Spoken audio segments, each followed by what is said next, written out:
भाई साहब, और आपकी गाड़ी की चाबी तो बीच में लगी हुई है। ओ भाई, चाबी मेरी, गाड़ी मेरी, तुझे क्यों खुजली हो रही है? तेरे बाप क्या कह जाता है?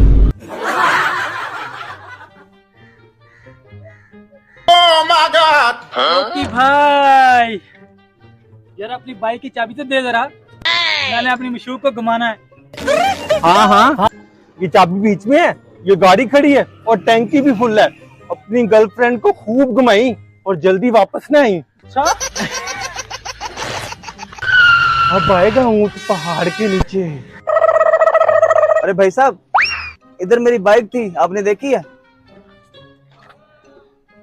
अबे साले, बाइक तेरी, चाबी तेरी, मेरे बाप का क्या जाता है? जो मैं तेरी बाइक का ध्यान रखूंगा